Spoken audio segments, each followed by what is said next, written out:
तो आज हम लोग 5th नंबर का सेट करने वाले हैं। तो कल हम लोग लास्ट 4th नंबर का जो सेट किए थे उसमें हम लोग देखे थे कि सेंटर पंच क्या होता है, पिच पंच क्या होता है करके, है ना। तो सेंटर पंच में हम लोग देखे थे स्क्रू में जब हम लोग कोई भी वर्क पीस होता है उसमें क्या करते हैं, जो प्रारंभिक एकदम स्टार्टिंग में जब हम लोग क्या करेंगे, मार्किंग करेंगे लेआउट पे, तो उसको क्या बोलेंगे हम लोग, प्रिक पंच बोलेंगे।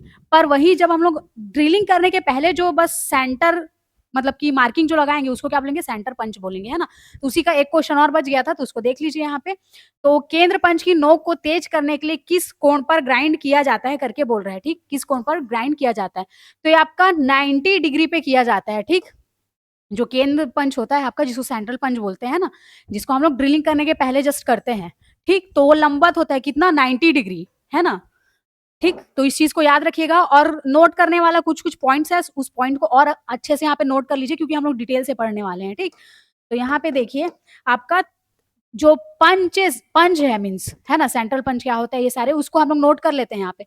तो फर्स्ट था हमारा सेंट्रल प्रिक पंच, है ना, जो स्टार्टिंग लेआउट पे कर रहे थे हम लोग। फर्स्ट क्या था हमारा, प्रिक पंच, तो PRIC के प्रिक पंच होता है। फिर एक था हमारा सेंट्रल पंच, दूसरा center punch, center punch. Third है हमारा लाइन पंच, जो लाइन के जैसा हम लोग मार्किंग करते हैं हमारे लेआउट में वर्क पीस में। देन फोर्थ है आपका टेपर पंच, पंच। अब इनका एंगल याद रखना है आप लोग को, है ना। नोक का जो कोण होता है वो ये पूछा जाता है क्वेश्चन में, नोक का कोण कितना होगा इन लोगों का। तो जस्ट अभी हम लोग देखें कि सेंटर पंच का हम लोग कितना लिए, 90 डिग्री लिए, है ना। सेंटर पंच का कितना लिए, 90 डिग्री। और प्रिक पंच का कल देखे थे 60 डिग्री। प्रिक पंच जो स्टार्टिंग लेआउट में हम लोग जो करते हैं, है ना, एकदम प्रारंभिक में, तो वो क्या रहता है, 60 डिग्री रहता है। और सेंटर पंच का कितना रहेगा, 90 डिग्री, जो ड्रिलिंग करने के जस्ट पहले करते हैं हम लोग। और लाइन पंच का कितना होगा आपका, 60 to 75 होता है, ठीक, 60 to 75। तो वही है, अब उपयोग में वही है। प्रारंभिक के लिए हम लोग करते हैं प्रिक पंच का, सेंटर में जब ड्रिलिंग करते हैं उसके जस्ट पहले करते हैं हम लोग। और यहाँ पे जो ये जो लाइन है ना, तो रेखा लाइन अगर बनानी है उसको गहरे करने के लिए हम लोग करते हैं, जो 60 to 75 डिग्री रहता है, ठीक। और टेपर क्या है, छेद मतलब जो होल है उसको क्या करना है हम लोगों को, अलाइन करना है अच्छे से, है ना, प्रॉपर अलाइन करना है। तब हम लोग किसका यूज करेंगे, आपका टेपर पंच का यूज करेंगे। तो इसको भी हम लोग एक्स्ट्रा पॉइंट है, इसको नोट कर लीजिएगा और स्क्रीनशॉट मार लीजिए, ठीक। उसके बाद चलते हैं नेक्स्ट क्वेश्चन में।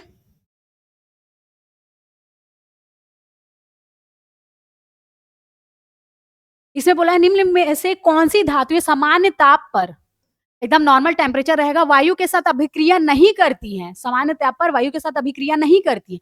तो कौन कौन सा नहीं करता है आपका, सोना और प्लेटिनियम नहीं करता है। हम लोग देखते हैं लोहा कर ही लेता है, सोडियम कर ही लेता है, इसलिए सोडियम को क्या करते हैं हम लोग, मिट्टी तेल में डुबा के रखते हैं ना, ब्लास्ट ब्लास्ट मत हो जाए करके, ठीक। तो ये तो ऐसी कट गया, ये भी कट गया, यहाँ भी सोडियम आ गया तो ऐसी कट गया। तो क्या है आपका, सोना और प्लेटिनम, ठीक। सोना और प्लेटिनम क्या रहेगा आपका, समानता वो वायु के साथ अभिक्रिया नहीं करती है। तो इस चीज को याद रखिएगा। फिर देखिए यहाँ पे इसका भी ना, अभी धातु जैसे हम लोग पढ़ रहे हैं तो इसका भी चार्ट फॉर्म में पढ़ लीजिए। बाकी इसको आप लोग, जो आप लोगों का जो नॉर्मल वाला था, है ना, सामान्य विज्ञान जो था, सामान्य विज्ञान जो नॉन टेक्निकल पोर्शन था वहां भी पढ़ना है आप लोगों को। और आप लोगों को जब हम लोग टेक्निकल पोर्शन पढ़ रहे हैं वहां पे यूनिट, कैलकुलेशन और साइंस करके वहां भी पढ़ना है इस चीजों को, धातु और अधातु को, है ना। तो यहाँ पे भी हम लोग इसको चार्ट फॉर्म में पढ़ लेते हैं यहाँ पे, ठीक। तो चार्ट फॉर्म में देख लेते हैं और क्या क्या एक्स्ट्रा फैक्ट्स हम लोग को याद करने हैं उसको भी देख लेते हैं, ठीक। तो सबसे पहले जैसे धातु है, सबसे पहले जैसे धातु लेते हैं हम लोग, क्या धातु लेते हैं, सोडियम। यहाँ पे धातु क्या ले रहे हैं हम लोग, फर्स्ट सोडियम, ठीक। फिर उसके बाद सेकंड में ले लेते हैं हम लोग लोहा, पोटेशियम ले लेते हैं सेकंड में, ठीक। सोडियम के बाद ले लेते हैं पोटेशियम, पोटेशियम। फिर ले लेते हैं हम लोग थर्ड लोहा, फिर ले लेते हैं हम लोग फोर्थ चांदी, फिफ्थ ले लेते हैं सोना, क्योंकि इससे रिलेटेड क्वेश्चन आए हैं आपके प्रीवियस ईयर में, 2023 का जो क्वेश्चन पेपर है हैंडपंप टेक्नीशियन का, है ना। तो हम लोग को ये सारे को पढ़ते हुए चलना है। तो प्लेटिनम। अब यहाँ पे देखिए सोडियम को हम लोग किससे शो करते हैं, Na से, है ना। पोटेशियम को किससे करते हैं, K से। लोहा क्या होता है हमारा, आयरन, है ना, लोहा क्या होता है, आयरन, तो इसको हम लोग Fe से शो करते हैं। देन चांदी हमारा क्या होता है, Ag, ठीक। सोना क्या होता है हमारा, Au। और हमारा प्लेटिनम क्या होता है, Pt। तो ये जो इसका जो हम लोग जिसे शो करते हैं, डिनोट करते हैं, उसको भी याद होना चाहिए। सोडियम को Na से, पोटेशियम को K से, लोहा को Fe से, चांदी को Ag से, सोना को हम लोग Au से और प्लेटिनम को Pt से शो करते हैं, ठीक? ये याद रख लेना। फिर उसके बाद वायु में अब अभिक्रिया करती है कि नहीं, तो उस चीज़ को देख लेते हैं। अभी जस्ट ऊपर में देखिए सामान्य ताप पर अभिक्रिया नहीं करती है, तो हम लोग क्या लगाए? सोना और प्लेटिनियम को लगाए। यहाँ पे कौन अभिक्रिया करती है, उसको भी देख लेते हैं यहाँ पे, वायु में अभिक्रिया। तो देखिए इसमें अत्यधिक अभिक्रियाशील कौन-सी होती है? सोडियम होती है। इसीलिए हम लोग इसको मिट्टी तेल में डुबो के रखते हैं, ठीक? तो अत्यधिक क्रियाशील, इसको पूरा आप लोग लिखते जाना, ठीक है? अत्यधिक क्रियाशील होती है। फिर उसके बाद आते हैं हम लोग पोटेशियम में। तो पोटेशियम क्या होती है? ये बहुत अधिक अभिक्रियाशील होती है, बहुत अधिक। ये अत्यधिक रूप से होती है और ये बहुत अधिक, आपका जो पोटेशियम होता है, ठीक?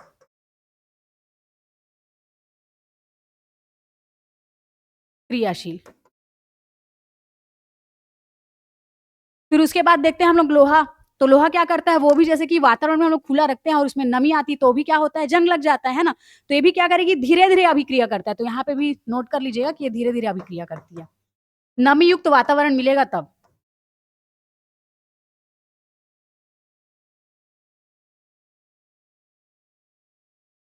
उसके बाद जैसे चांदी है, तो देखिए चांदी बहुत कम क्रियाशील होती है ना? चांदी बहुत कम क्रियाशील होती है।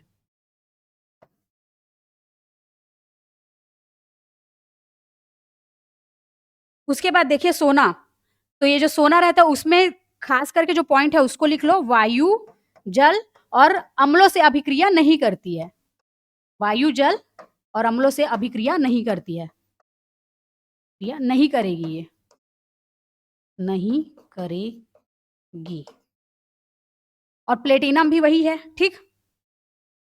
ये भी क्या करेगा? प्लेटिनम भी जस्ट ये भी सोना के जैसे वायु, जल, अम्लों से अभिक्रिया नहीं करेगी। इसको भी आप लोग नोट कर लीजिएगा, ठीक? यहाँ पे जैसे एक्स्ट्रा ये अम्ल पॉइंट था, तो यहाँ पे इस अम्ल को बस नोट मत करना प्लेटिनम के पास। प्लेटिनम वाले सेक्शन में क्या नोट करना कि ये वायु, जल से अभिक्रिया नहीं करती, अभिक्रिया नहीं करती, ठीक? नहीं करती। तो ये एक्स्ट्रा पॉइंट हो गया, इसको नोट कर लो। क्या-क्या किए? सोडियम को देख लिए, बहुत ज़्यादा अत्यधिक क्रियाशील होती है। फिर पोटेशियम होता है बहुत अधिक क्रियाशील। लोहा धीरे-धीरे अभिक्रिया करता है, नमी मिलता है तब जंग-वंग लगता है ना? अम्लीय टाइप का। फिर चांदी है, कम क्रियाशील होती है। सोना वायु, जल, अम्लों से अभिक्रिया नहीं करती है। प्लेटिनम वायु, जल से अभिक्रिया नहीं करती है। तो एक्स्ट्रा पॉइंट्स थे, इसको नोट कर लीजिएगा। अब देखिए इसमें कुछ एक्स्ट्रा फैक्ट्स हैं, उसको भी हम लोग देख लेते हैं। तो फर्स्ट में हम लोग सोडियम रखे थे, तो सोडियम का जो फर्स्ट पॉइंट है उसमें नोट कर लेना यहाँ पे कि यही जैसे कि मैंने बताया कि इसको हम लोग खुले में नहीं रखते हैं सोडियम को, क्योंकि ये क्या करता है वायु में जैसे ऑक्सीजन के कण होते हैं ना, ऑक्सीजन रहता है, तो उससे क्रिया करके क्या करती है ये ब्लास्ट हो जाता है। इसलिए इसको क्या करते हैं हम लोग मिट्टी तेल में डुबा के रखते हैं, है ना? तो इसको हम लोग को किस चीज़ से बताना है उसी चीज़ को नोट कर लीजिए, ऑक्सीजन और नमी युक्त से। किसको बचाना है? जो हमारा ये फर्स्ट स्लाइड था उसमें क्या हम लोग फर्स्ट पॉइंट क्या लिखे थे? सोडियम Na उसको बचाना है, ठीक? उसके बाद पोटेशियम देखे थे हम लोग, तो ये क्या करता है पोटेशियम आपका जल और वायु से विस्फोटक बन जाता है। जल और वायु से क्या बन जाता है? विस्फोटक। तो ये भी आपका अत्यधिक ये भी बहुत अधिक क्रियाशील हुआ, है ना? विस्फोटक। आप लोग क्या करना जब बनाओगे तो यहाँ पे जैसे मैंने धातु लिखा था, ठीक? फिर उसके बाद वायु से अभिक्रिया लिखा था, फिर यहाँ पे ये अलग से थर्ड वाले लाइन में आपके कॉलम में बन जाएगा, है ना? यहाँ पे जगह नहीं है करके मैं दूसरा स्लाइड लेके कर रही हूँ, तो उस तरीके से नोट करते चलना, ठीक? फिर जब हम लोग देखे थे थर्ड वाला जो देखे थे हमारा क्या था? थर्ड लोहा था, है ना? Fe आयरन, तो ये जंग रस्ट बनाता है ना? जंग रस्ट बनाता है ये, कोरोजन, ठीक? तो यहाँ पे ये क्या बन जाता है ये फिर Fe2O3X H2O बन जाता है, ठीक? Fe2O3 इसमें ऑक्साइड भी हो जाता है आपका, है ना? और क्या होता है जल H2O भी आ जाता है, ठीक? आयरन में, ठीक? तो Fe2O3X H2O बना लेता है, ठीक? जंग और रस्ट बनाता है। फिर उसके बाद है जो आपका अगला था चांदी, वो क्या करता है सल्फर से अभिक्रिया करके काली परत बनाता है। तो इसीलिए चांदी को जैसे कि अभी दिवाली था, तो हम लोग देखते हैं चांदी में हल्का-हल्का काला परत चढ़ जाता है, तो मालूम क्या करती है उसको चाय पत्ती, गरम पानी करके उसको मतलब कि धोती है ना दिवाली के टाइम में जब लक्ष्मी पूजा रहता है, तो गहनों की पूजा करते हैं तब, है ना? चांदी को उसी तरीके से धोते हैं ना, सोने को नहीं धोते वैसा, पर चांदी को वैसे ही करके धोते हैं, चाय पत्ती वाला जो पानी रहता है गर्म पानी उसमें धोते हैं ताकि उसका काला जो परत है वो निकल जाए और वो क्या हो जाए अच्छे से चमकने लग जाए, है ना? तो वही बोल रहा है कि सल्फर से ये क्या करती है अभिक्रिया करके काली परत बना लेती है। बना लेती है। तो हम लोग देखे थे हमारा चांदी का क्या था Ag था, है ना? तो ये क्या बन जाता है Ag2S बन जाता है, ठीक? क्या बन जाता है? Ag2S बन जाता है ना? जो हमारा सिल्वर है वो क्या बन जाता है सल्फर से अभिक्रिया करके S लग जाता है इसमें, ठीक? इस चीज़ को याद रखिएगा। देन हमारा एक ठो और था सोना, तो अत्यधिक स्थायी धातु होता है तो उसमें ऐसा कुछ नहीं होता है, ठीक? तो इतने पॉइंट्स को नोट कर लेना। ये किसका था? सोडियम का था। सोडियम को किससे डिनोट किए थे? Na से। फिर पोटेशियम था, पोटेशियम को किससे डिनोट किए थे? K से। फिर उसके बाद लोहा था, लोहा को किससे डिनोट किए थे हम लोग? Fe से। फिर उसके बाद लास्ट था हमारा सिल्वर, सिल्वर को किससे डिनोट किए थे हम लोग? Ag, है ना? ठीक? तो इतने पॉइंट्स को आप लोग स्क्रीनशॉट मार लो, फिर उसके बाद हम लोग नेक्स्ट अपने एमसीक्यू में चलते हैं, ठीक?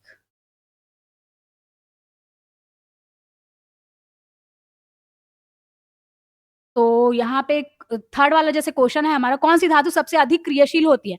अब ऑप्शन में देखिए आपका, क्या दिख रहा है? क्या हो सकता है? पोटेशियम, है ना? के क्या होता है? अत्यधिक क्रियाशील होता है, तो जैसे हम लोगों ने अभी पढ़ा, है ना? उसके बाद देखिए, कौन-सी धातु वायु में कभी जंग नहीं खाती है? बोल रहा है फोर्थ ऑप्शन का। तो हम लोग क्या देखे अभी जस्ट सोना, ये इस कोई प्रभाव नहीं पड़ता इसका, ना अम्ल का प्रभाव पड़ता है, ना जल का प्रभाव पड़ता है, ना वायु का प्रभाव पड़ता है, ठीक? प्रभाव पड़ता है। उसके बाद देखिए, अभी हमारे यहाँ अमीन पटवारी का लाइव क्लासेस चल रहा है ना, शाम के टाइम कंप्यूटर की क्लासेस होती हैं, हिस्ट्री की क्लासेस होती है ना? तो आप लोग चाहो तो अगर अमीन पटवारी के लिए तैयारी कर रहे हो तो यहाँ से कोर्स परचेज़ कर सकते हैं और कोई भी डाउट रहेगा तो इस नंबर पे कॉल कर सकते हैं 8770123687 पे। और टेस्ट सीरीज़ जैसे कि फॉर्मूला होता है TOT theory plus objective plus test series, है ना? तो आप लोग थ्योरी सेक्शन अपने से कंप्लीट करें तो अपने से कंप्लीट कीजिए, पर टेस्ट सीरीज़ ज़रूर दिलाइए। तो टेस्ट सीरीज़ भी यहाँ पे अवेलेबल है, ठीक? इस नंबर पे कॉन्टैक्ट कर सकते हैं आप लोग। अब देखिए 5th नंबर का क्वेश्चन, कौन-सी धातु जल में डालने पर विस्फोटक प्रतिक्रिया करती है करके बोल रहा है। तो देखिए हम लोग जस्ट किसका देखे थे? पोटेशियम का देखे थे, है ना? पोटेशियम का देखे थे। ये क्या करती है? विस्फोटक प्रतिक्रिया करती है जल डालते हैं तो, ठीक? इस चीज़ को याद रखिएगा। और ये लोहे में जल जाता है तो ये नमी युक्त होके क्या करती है? जंग लग जाती है ना? और यहाँ पे जस्ता का इसका छोड़ दीजिए अभी, है ना? और एल्यूमीनियम का, पोटेशियम यहाँ पे सबसे ज़्यादा विस्फोटक प्रतिक्रिया करती है। उसके बाद कौन-सी धातु सल्फर के साथ अभिक्रिया करके काली परत बनाती है? तो अभी जस्ट हम लोग देखे Ag जो है, वो सल्फर के साथ अभिक्रिया करके क्या बना लेती है? Ag2S बना लेती है। तो हमारा क्या है वो? चांदी, है ना? क्या चीज़ है? चांदी। तो इस चीज़ को याद रखिएगा। उसके बाद है आपका 7th नंबर का। रिएक्टिविटी सीरीज़ में सबसे नीचे कौन-सी धातु आती है? कि मतलब रिएक्टिविटी मीन्स अभिक्रिया कारक में मतलब अभिक्रिया कर रही है जो, उसमें सबसे नीचे इस समय कौन होती है? क्योंकि वो अभिक्रिया ही नहीं करती, तो कौन-सा आ जाएगा? ऑप्शन में आपका सोना आ जाएगा, है ना? क्योंकि ये तो अभिक्रिया ही नहीं करती है, ठीक? चाहे अम्लों पे ना अम्लों पे, ना आपका वायु पे, ना आपका किस पे? जल पे, ठीक? उसके बाद है आपका 8 नंबर का क्वेश्चन।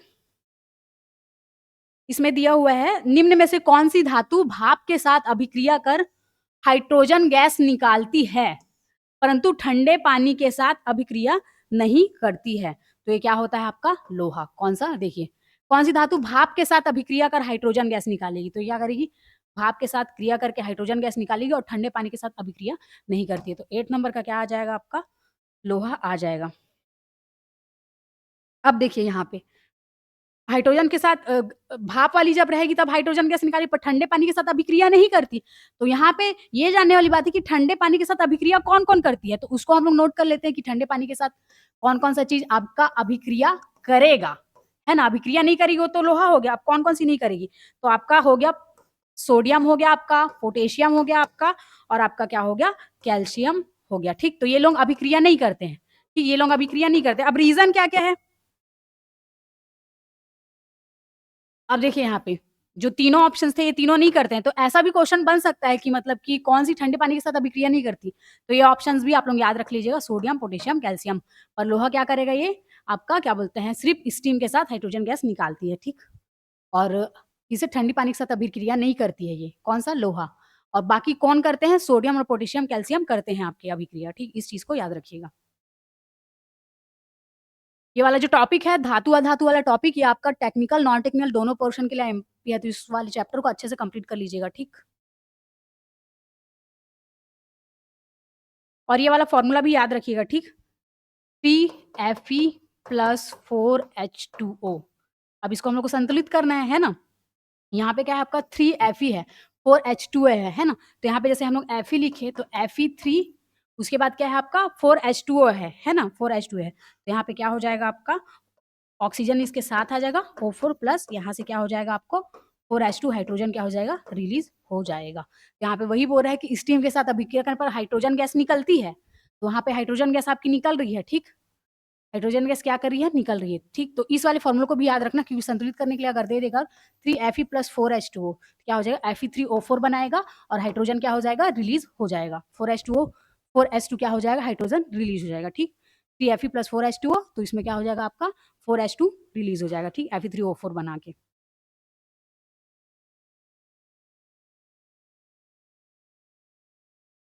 कौन सी धातु नाइट्रिक अम्ल HNO3 के साथ अभिक्रिया नहीं करती?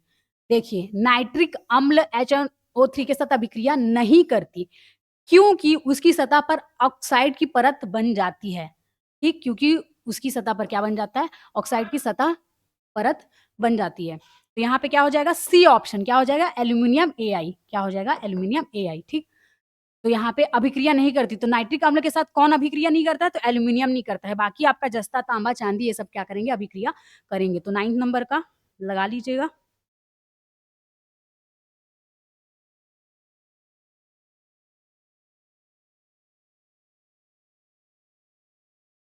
कौन सी धातु हवा में रखे जाने पर स्वतः अपनी सतह पर ऑक्साइड की पतली परत बना लेती है, उसे जंग से बचाती है, ठीक।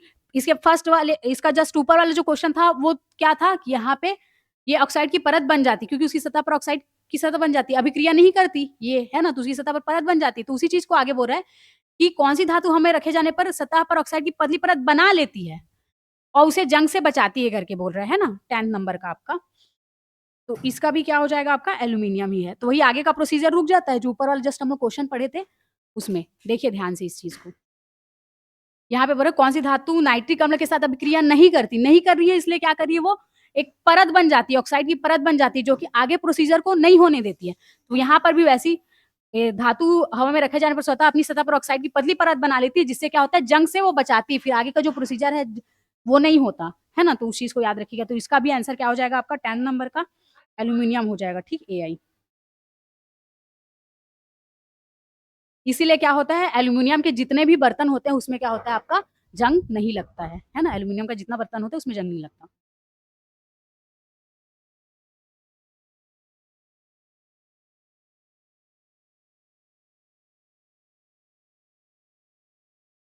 कौन सी धातु अम्ल एसिड के साथ प्रतिक्रिया कर हाइड्रोजन गैस नहीं निकालती है बोल रहा है, ठीक। अम्ल के साथ प्रतिक्रिया करेगा और हाइड्रोजन गैस नहीं निकालेगा तो ये क्या होता है आपका तांबा होता है, ठीक।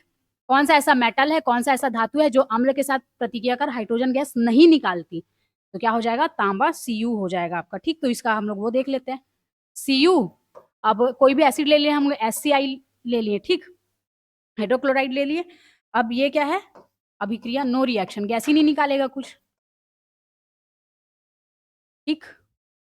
तो इस चीज को याद रखिएगा।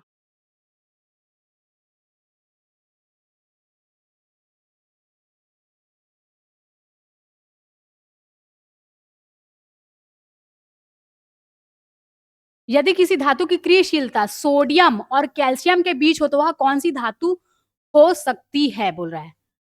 कोई भी मेटल है उसकी क्रियाशीलता सोडियम और कैल्शियम, ये दोनों को याद रखिए सोडियम और कैल्शियम।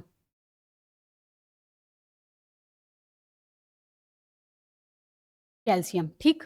तो वह कौन सी धातु हो सकती है, तो कौन सी धातु हो जाएगी आपकी मैग्नीशियम, ठीक। कौन सी धातु हो जाएगी मैग्नीशियम। अब देखिए यहाँ पे रिएक्टिव सीरीज का आप लोग नंबर लिख लो। मैग्नीशियम, ठीक। देखिए रिएक्टिव मतलब कौन कौन सी धातु क्रियाशील होती है उसका मतलब कि कैसे टाइप का सीरीज चलता है उस चीज को एक्स्ट्रा पॉइंट है उसको नोट कर लो यहाँ पे। तो देखिए सबसे पहले पोटेशियम आएगा आपका, फिर आता है सोडियम, फिर आता है आपका कैल्शियम, फिर आता है आपका मैग्नीशियम, फिर उसके बाद आता है आपका एल्यूमिनियम, फिर आता है आपका लोहा Fe, फिर आपका आता है कॉपर, फिर आता है आपका चांदी, ठीक। तो ये सारा चीज आप लोग नोट कर लेना, ठीक। ये सीरीज है, क्या चीज का सीरीज है उसको भी ध्यान रखिएगा, रेक्टिविटी सीरीज, रेक्टिविटी सीरीज, ठीक। क्रियाशीलता श्रेणी है ना, तो इसी से ऑब्जेक्टिव भी बन जाएंगे आपके, एमसीक्यू बन जाएंगे, तो उस चीज को याद रखना। सबसे पहले क्या हो जाता है, पोटेशियम, फिर आपका सोडियम, फिर उसके बाद आपका हो जाता है कैल्शियम, मैग्नीशियम, ठीक है। तो इस प्रकार बढ़ते जाता है, एल्यूमिनियम सबसे लास्ट का याद रख लेना फिर उसके बाद, ठीक है। तो इसको भी नोट डाउन कर लेना।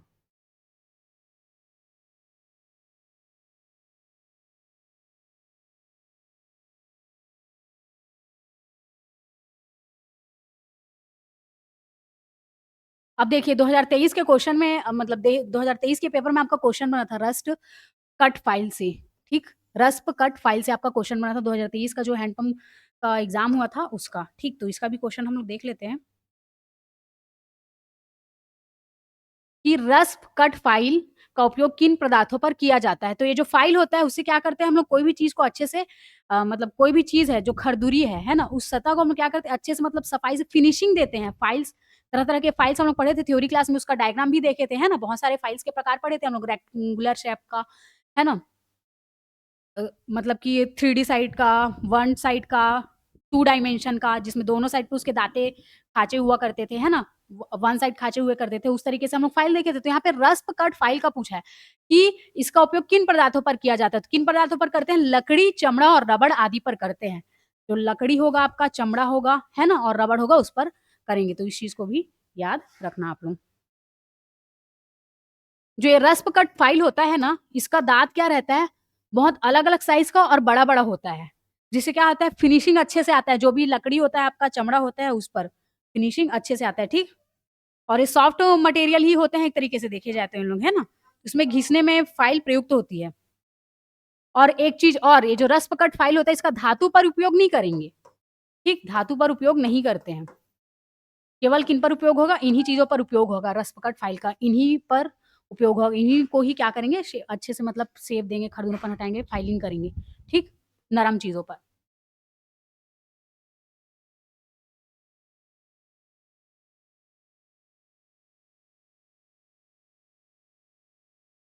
अब देखिए, अब जो रस्प कट फाइल के दांत कैसे बनाए जाते हैं, तो रस्प कट जो आपका फाइल होगा, जिसको हम लोग यूज कर रहे थे लकड़ी, चमड़ा और रबड़ के लिए यूज कर रहे थे, है ना, हल्के धातुओं के लिए, हल्के चीजों के लिए यूज कर रहे थे, धातु के लिए तो यूज ही नहीं होगा ये। तो हाथ से छेनी द्वारा उठाकर बनाए जाते हैं। तो क्या ऑप्शन आ जाएगा आपका 14 नंबर का, बी ऑप्शन आ जाएगा।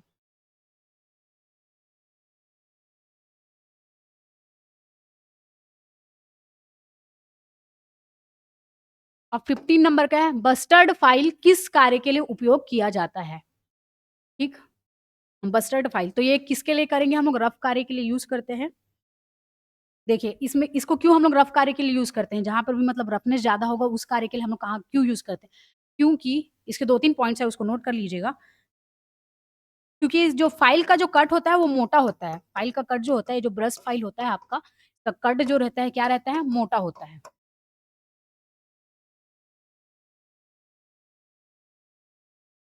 जिससे क्या होता है, ये मोटा रहेगा फाइल, है ना, फाइल मोटा रहेगा, तो जो जो भी धातु को हम लोग क्या करेंगे, फिनिशिंग देंगे, तो उसमें क्या है, परत अच्छे ज्यादा मात्रा में हट जाएगी, है ना। तो ये इसका क्या रहता है, फायदा रहता है, जहां जल्दी से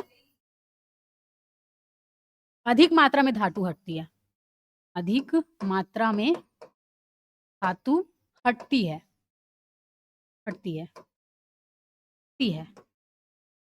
इसी को क्या बोलते हैं हम लोग, रफ फिनिशिंग बोलते हैं, ठीक। मतलब कि आपको जल्दी से काम करना है, धातु का जो परत है उसको अच्छे से मतलब फिनिशिंग देना है, फटाफट फटाफट। तो हम ब्रस्ट फाइल का यूज करें क्योंकि ये मोटा होता है और जल्दी जल्दी हटाएगा। इसी को क्या बोलते हैं, रफ कार्य के लिए यूज करते हैं, रफनेस वाला फाइल बोलते हैं इसको, ठीक। इस चीज को याद रखिएगा। अब देखिए यही चीज का मैंने बताया कि हम लोग जैसे फाइल पढ़े थे, तो सिंगल कट फाइल पढ़े थे, डबल कट फाइल। तो देखिए सिंगल कट फाइल में क्या होगा, इस तरीके का फाइल था, हम लोग देखे थे, है ना, इस तरीके का फाइल होता था। तो एक ही साइड सिर्फ दांत बना रहेगा आपका, ठीक। और वहीं पे अगर डबल कट फाइल रहेगा तो क्या होगा, यहाँ पे ऐसे डबल करके आप लोगों का फाइल बना रहेगा, दोनों साइड इसका दांत वाला खांचा रहेगा, है ना। तो यहाँ पे सिंगल कट फाइल और डबल फाइल में वही अंतर है कि सिंगल कट में एक दिशा में दांत होता है और डबल कट में 2। तो 16 नंबर का क्या आ जाएगा? ए ऑप्शन आ जाएगा।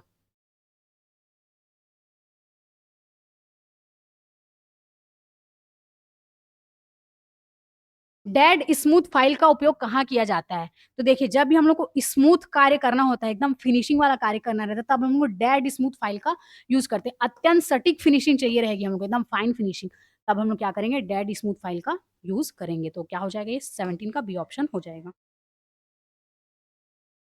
और ये किसमें-किसमें यूज़ हो जाता है, इस चीज़ को भी यहाँ पे नोट डाउन कर लेना उदाहरण में, क्योंकि पूछ भी सकते हैं कि कौन से किन चीज़ों में यूज़ होता है आपका डेड स्मूथ फाइल करके। तो यहाँ पे नोट कीजिएगा, फिटिंग में, गेज निर्माण आदि में। फिटिंग में, फिटिंग काम में, गेज निर्माण में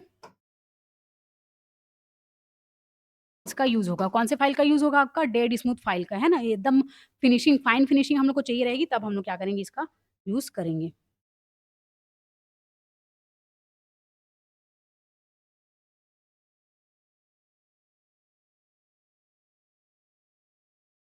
देखिए, फिर से वही क्वेश्चन है जो आपका 2023 का जो हैंड टेक्नीशियन में आया था, वही पेपर है। लकड़ी और चमड़े की फाइलिंग करने के लिए फाइल का उपयोग करते थे। किसका करते थे हम लोग? रस्ट कट फाइल का यूज़ करते थे, ठीक?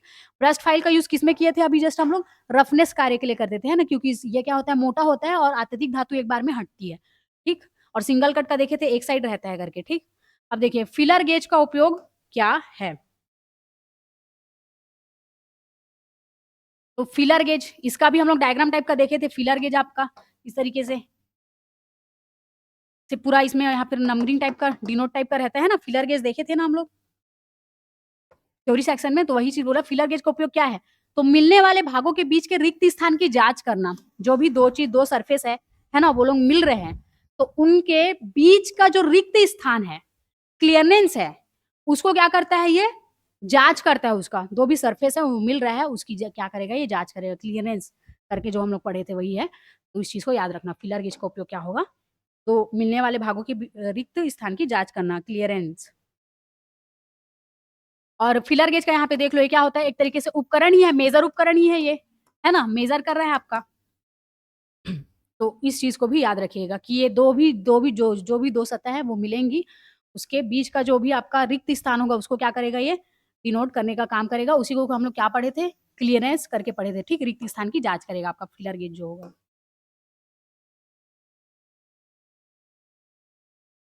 अब देखिए, फिलर गेज की प्रत्येक ब्लेड पर क्या लिखा रहता था? तो वही जो उसका ब्लेड निकला रहता था आपका फिलर गेज का, तो उसमें क्या लिखा रहता था? उसका मोटाई लिखा रहता था, ठीक? ब्लेड की मोटाई, थिकनेस लिखी होती थी, ठीक? इस चीज़ को भी याद रखिएगा। और इसमें ये भी है, इसका जितना भी ब्लेड होता है वो क्या होता है? अलग-अलग थिकनेस का होता है। जैसे कि अगर हम लोग देखेंगे इसका डाटा, 0.03 एमएम का होता है, 0.05 एमएम का होता है और 0.10 एमएम का होता है, जो भी इसमें फिलर जो लगे रहते थे, है ना? उसमें, तो उसी में इसकी मोटाई हर जितने भी उसके ब्लेड है उसमें लिखा रहता है, तो 0.03 एमएम, 0.05 एमएम, 0.10 एमएम का रहेगा, ठीक? और इसका हम लोग कहाँ-कहाँ पे वही क्या बोलते हैं, सतह की जो बीच की दूरी है, क्लीयरेंस, उसको मेज़र करने के लिए इसका यूज़ करेंगे। अब देखिए, फिलर गेज का उपयोग मुख्यतः किस क्षेत्र में किया जाता है? तो जनरली मशीन असेंबली होती है, वहाँ पर किया जाता है। कि मशीन असेंबली हो रही है और बीच में कहीं भी आपका जो 2 सतह है उसके बीच में जो भी गैप छूटा है उसको मेज़र करने के लिए क्या यूज़ करेंगे? फिलर गेज का यूज़ करते हैं, क्लीयरेंस को, है ना? रिक्त स्थान को मेज़र करते हैं, तो मशीन असेंबली। तो आपका 21 का क्या आ जाएगा? बी ऑप्शन आ जाएगा।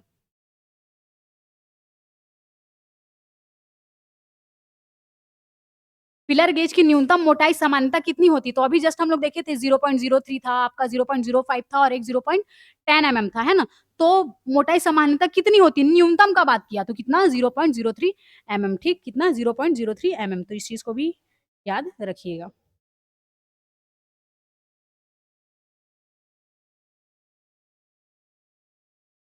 फिलर गेज किस मापन सिद्धांत पर कार्य करता है? तो अभी जस्ट देखिए हम लोग क्या करते हैं, ये कंपैरेटिव मेज़रमेंट है।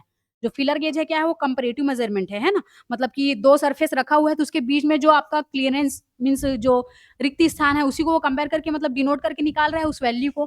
ठीक, तो क्या हो जाएगा? तुलनात्मक कंपैरेटिव मेज़रमेंट होगा, ठीक? इंस्ट्रूमेंट।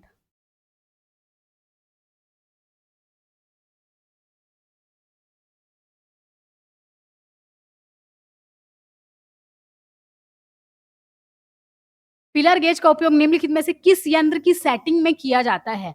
तो इंजन वाल्व गैप एडजस्टमेंट में करते हैं। जनरली इसका यूज़ कहाँ पे करते हैं हम लोग? इंजन वाल्व में करते हैं, वहाँ पे गैप जो एडजस्टमेंट होता है, उसको मेज़र करने के लिए यूज़ करते हैं। तो इस चीज़ को भी याद रखिएगा, ठीक? इंजन के लिए, किसके लिए? इंजन वाल्व गैप एडजस्टमेंट के लिए, बहुत इंपॉर्टेंट है, इस चीज़ को याद रखिएगा। 24th का।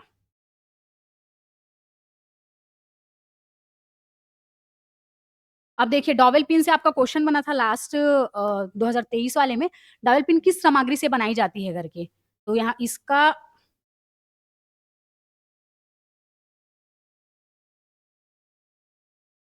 तो ये आपका क्या था? हाई कार्बन स्टील से बनाया जाता है। एक क्वेश्चन छूट गया शायद, ऊपर देख लेते हैं। यहाँ पे देखिए,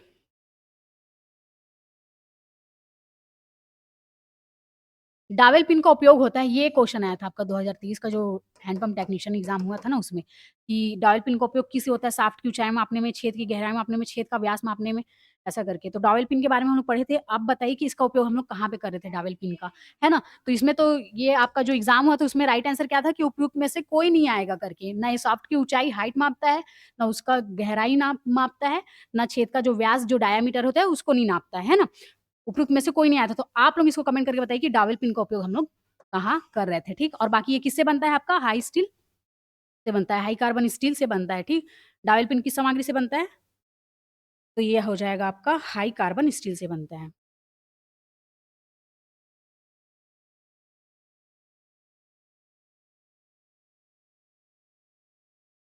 डावेल पिन का मुख्य उद्देश्य, इसका प्रोस्पेक्टिव क्या है करके बोल रहा है, तो 2 भागों की सटीक स्थिति सुनिश्चित करना। तो अभी जस्ट हम लोग फिलर पढ़े थे, तो वो क्या कर रहा था? 2 भी जो 2 सरफेस होते थे, उसकी बीच की दूरी को क्या करता था ये? मेज़र करने का काम करता था, है ना? जो भी गैप है, क्लियरेंस है, उसको मेज़र करने का काम करता था फिलर। अब जस्ट डावेल पिन क्या करेगा? 2 भागों की सटीक स्थिति सुनिश्चित करेगा। डावेल पिन जो होगा वो क्या करेगा? 2 भागों की सटीक स्थिति सुनिश्चित करेगा। तो ऐसे ही कंपेयर करके पढ़ना, फिलर का भी याद रहेगा फिर, है ना? और इसका भी याद रहेगा कि इसका मुख्य उद्देश्य क्या है और उसका पर्सपेक्टिव क्या था करके।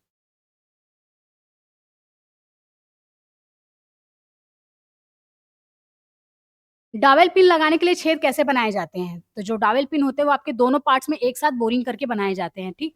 जो दोनों पार्ट्स होते हैं वहाँ पे एक बोरिंग करते हैं हम लोग और वहाँ पे फिर क्या करते हैं इसको छेद को बनाते हैं, ठीक? डॉवेल पिन लगाने के लिए। तो इस चीज़ को याद रखिएगा। इसका उद्देश्य याद रख लेना कि 2 भागों की सटीक स्थिति सुनिश्चित करने के लिए और पिन लगाने के लिए छेद कैसे बनाए जाते हैं? तो आपका दोनों पार्ट्स में एक साथ बोरिंग करके लगाते हैं, ठीक? डावेल पिन को फिट करते समय आमतौर पर किस प्रकार का फिट उपयोग होता है? तो ये आपका इंटरफेरेंस फिट, ठीक? इंटरफेरेंस फिट, क्योंकि एक दूसरे के ऊपर इंटरफेरेंस करते हैं ना हम लोग, तो इंटरफेरेंस फिट का हम लोग क्या करते हैं यहाँ पे उपयोग करते हैं, ठीक? तो डावेल पिन इम्पोर्टेंट है, उसको पढ़ लीजिएगा अच्छे से। डायल पिन और टेपर पिन में मुख्य अंतर क्या होता है? तो डायल पिन का क्या देखते हैं हम लोग कि ये बेलनाकार होता है आपका, है ना? और टेपर पिन क्या होता है? स्क्वायर होता है आपका, ठीक? तो इस चीज़ को भी याद रखिएगा कि डावेल पिन क्या होता है? बेलनाकार होती है और टेपर पिन क्या होती है? स्क्वायर होती है। तो ये आपका 30 क्वेश्चन था, ठीक? थ्योरी सेक्शन अच्छे से क्लियर कर लीजिएगा। उसके बाद क्या कीजिएगा? एमसीक्यू को लगाते चलिएगा। मैं आंसर बताती हूँ उसके पहले ही जस्ट आप लोग क्या कर लीजिएगा, कमेंट करके इसको बनाइएगा, ठीक? और कुछ भी डाउट रहेगा तो लाइव सेक्शन होगा, तो उसमें आप लोग डाउट पूछ, ठीक?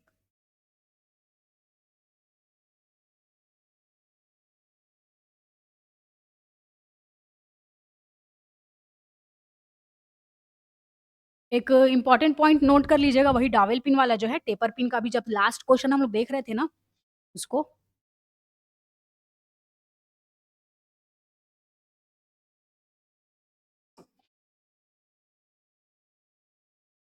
यहाँ पे पिन का नाम कर लीजिए।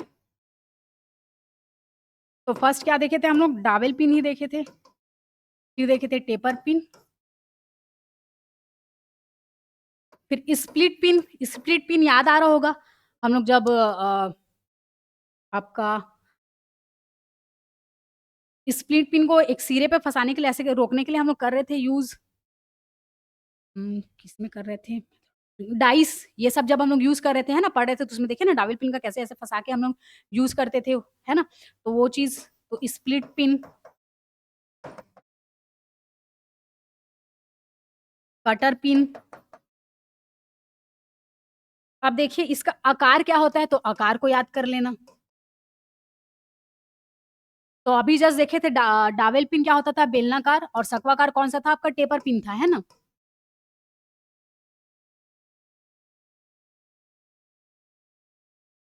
और ये क्या होता है, स्प्लिट पिन 2 भागों में विभाजित रहती है, ऐसे टाइप की रहती थी ना, ऐसे करके, तो हम लोग ऐसे फँसाते थे, इधर और इधर होल रहता था, तो उसमें ऐसे फँसा देते थे, है ना, फिर वो क्या बनाता था, एक जॉइंट बना लेता था। तो ये स्प्लिट पिन क्या हो जाएगा आपका, 2 भागों में विभाजित।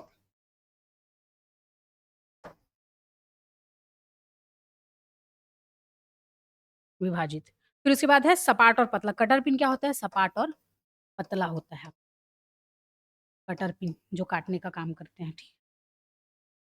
अब देखिए, अब डावेल पिन जो है बेलनाकार, वो किस लिए यूज़ होता है, उस चीज़ को देख लीजिए। नेक्स्ट स्लाइड में देख लेते हैं, ठीक। फर्स्ट में हम लोग डावेल पिन लिखे थे, उसका हम लोग क्या देख रहे हैं, उपयोग देख रहे हैं कि क्या के लिए उपयोग होता है, लोकेशन के लिए और अलाइनमेंट के लिए।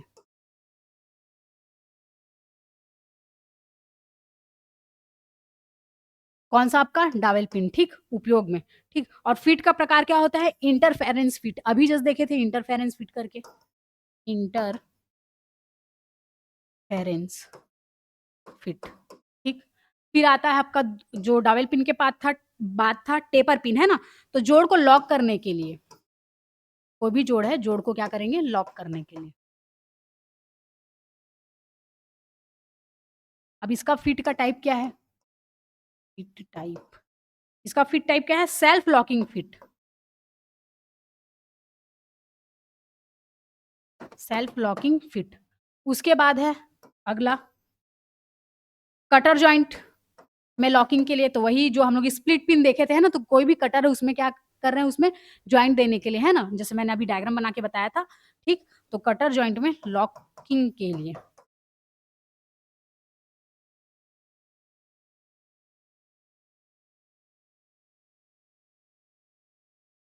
Clearance fit.